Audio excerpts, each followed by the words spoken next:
नमस्कार। अक्सर हम गैस की प्रॉब्लम को बहुत हल्के में ले लेते हैं, है ना? सोचते हैं अरे बस गैस ही तो है। लेकिन क्या ये सच में इतनी छोटी सी बात है, या फिर हमारा शरीर हमें कुछ बताने की कोशिश कर रहा है? चलिए आज इसी संकेत को समझने की कोशिश करते हैं। पेट में जलन होना, सीने में भारीपन लगना, खाना खाते ही पेट का गुब्बारा बन जाना, ये सब सुना सुना सा लगता है, राइट? हम अक्सर इन चीज़ों को इग्नोर कर देते हैं क्योंकि ये बहुत कॉमन लगती हैं। पर कॉमन होना और नॉर्मल होना, इन दोनों में बहुत फर्क है। तो सच ये है कि जिसे हम सिर्फ गैस कहकर टाल देते हैं ना, वो असल में हमारे शरीर का एक अलार्म है, एक वार्निंग साइन। वो हमें बता रहा है कि भाई अब अपने खान पान या लाइफस्टाइल में कुछ बदलने का टाइम आ गया है। और इस अलार्म को सुनना ही प्रॉब्लम को सॉल्व करने का पहला स्टेप है। तो पेट के अंदर आखिर होता क्या है? देखिए, होता यह है कि या तो हमारा पेट ज़रूरत से ज़्यादा एसिड बना रहा होता है, या फिर पाचन के दौरान जो हवा बनती है वो बाहर निकलने के बजाय अंदर ही फंस जाती है। और बस यही फंसी हुई हवा और एक्स्ट्रा एसिड हमें जलन, भारीपन और दर्द महसूस कराते हैं। तो सवाल ये उठता है कि ये बार बार होता क्यों है? आखिर इसकी जड़ क्या है?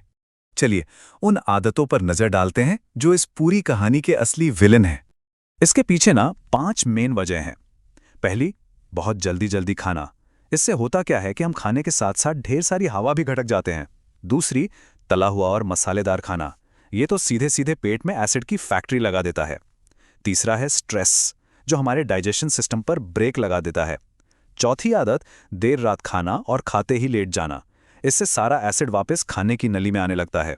और पांचवां, कब्ज। ये तो गैस बनने का एक सुपर कॉमन कारण है। ये बात बहुत ही इंटरेस्टिंग है कि हमारे पेट और दिमाग का ना एक डायरेक्ट कनेक्शन है। साइंटिस्ट भी ये मानते हैं कि जब हम टेंशन में होते हैं तो हमारा पाचन तंत्र सही से काम ही नहीं कर पाता, खाना ठीक से पचता नहीं, एसिड बनने लगता है। इसीलिए तो कहते हैं खाना हमेशा शांत मन से खाना चाहिए। अब आते हैं एक बहुत ही ज़रूरी सवाल पर। जब सीने में दर्द होता है तो ये डर लगना तो बहुत नेचुरल है कि ये गैस का दर्द है या कहीं दिल से जुड़ी कोई प्रॉब्लम तो नहीं। इन दोनों के बीच का फर्क समझना बहुत बहुत ज़रूरी है। ये जानकारी किसी की जान बचा सकती है। चलिए इनके लक्षणों में फ़र्क को समझते हैं। देखिए, गैस का दर्द जो होता है ना, वो अक्सर डकार आने या थोड़ा चलने फिरने से कम हो जाता है, और ये एक ही जगह पर जलन जैसा लगता है। वहीं दिल से जुड़ा दर्द, वो बाईं बांह, कंधे या जबड़े तक फैल सकता है, और उसके साथ अक्सर ठंडा पसीना आता है और सांस लेने में भी दिक्कत होती है। एक बात यहां बिल्कुल गांठ बांध लीजिए। अगर कभी भी सीने में तेज दर्द हो और साथ में बहुत ज्यादा कमजोरी लगे, पसीना आए या सांस फूले, तो इसे गैस समझने की गलती बिल्कुल बिल्कुल मत कीजिएगा। ऐसी सिचुएशन में फौरन डॉक्टर से मिलना ही सबसे समझदारी है। तो अब जब हम प्रॉब्लम को समझ गए हैं तो चलिए इसके सल्यूशन पर बात करते हैं। और अच्छी बात यह है कि हमें कोई महंगी दवा नहीं चाहिए। हमारी अपनी रसोई में ही ऐसे कई नेचुरल उपाय हैं जो फौरन राहत दे सकते हैं। ये 5 उपाय ना किसी जादू की तरह काम करते हैं। सुबह गुनगुना पानी पीना, ये आपके पाचन तंत्र के लिए मॉर्निंग अलार्म जैसा है, जो सारे टॉक्सिन्स को बाहर निकालता है। खाने के बाद सौंफ चबाना, ये पाचन वाले जूस को बेहतर बनाता है। खाने के बाद बस थोड़ी देर टहलने से खाना आसानी से नीचे जाता है। जीरे का पानी पेट के एसिड को शांत करने के लिए बेस्ट है। और हाँ, गहरी सांस लेकर स्ट्रेस को कम करना मत भूलिए, क्योंकि शांत दिमाग मतलब शांत पेट।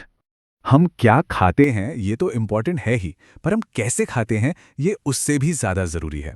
खाते समय ना फ़ोन और टीवी को थोड़ा साइड में रख दीजिए, ताकि पूरा ध्यान खाने पर हो। हर निवाले को आराम से अच्छे से चबाइए, क्योंकि डाइजेशन तो मुंह से ही शुरू हो जाता है। और एक बहुत ज़रूरी बात, खाने के साथ ज़्यादा पानी पीने से बचिए। ये पाचन की आग को बुझा देता है। एक बात याद रखिए, बाजार में मिलने वाली गोलियां वो बस एक टेम्परेरी जुगाड़ हैं। वो लक्षण को दबा देती हैं, लेकिन बीमारी की जड़ को नहीं काटती। असली और परमानेंट सॉल्यूशन हमारी आदतें बदलने में ही है, ताकि ये प्रॉब्लम जड़ से ही खत्म हो। तो क्या आप इस जानकारी को एक्शन में बदलने के लिए तैयार हैं? चलिए एक छोटा सा आसान सा 7 दिन का चैलेंज लेते हैं, ये देखने के लिए कि ये छोटे छोटे बदलाव हमारे शरीर पर कितना बड़ा फर्क ला सकते हैं। सिर्फ 7 दिन, ये कोई लंबा चौड़ा वादा नहीं है, बल्कि अपने शरीर के साथ एक छोटा सा एक्सपेरिमेंट है। एक मौका है ये देखने का कि हमारा शरीर इन छोटे बदलावों पर कितना अच्छा रिस्पॉन्स देता है। यकीन मानिए, रिजल्ट्स देखकर आप हैरान रह जाएंगे। तो इस चैलेंज के नियम बहुत सिंपल हैं। बस अगले 7 दिनों के लिए अपनी सुबह की शुरुआत गुनगुने पानी से कीजिए, हल्का और सादा खाना खाइए, तले भुने खाने को थोड़ा बाय बाय बोलिए। रात का खाना थोड़ा जल्दी खाइए और हर मील के बाद सिर्फ 10 मिनट की वॉक। है ना आसान? बिल्कुल। आखिर में बस इतना याद रखना है कि एक हेल्दी पेट ही एक खुशहाल जिंदगी की बुनियाद है, और ये बुनियाद एक दिन में नहीं बनती। ये रोज की छोटी छोटी अच्छी आदतों से बनती हैं, जो मिलकर एक बहुत बड़ा बदलाव लाती हैं। तो अगली बार जब भी पेट में जलन या गैस महसूस होना, तो उसे इग्नोर मत कीजिए। बस एक पल रुककर खुद से पूछिए, मेरा शरीर मुझे क्या बताने की कोशिश कर रहा है? उसे सुनिए, क्योंकि बेहतर सेहत का रास्ता इसी सवाल के जवाब में छिपा है।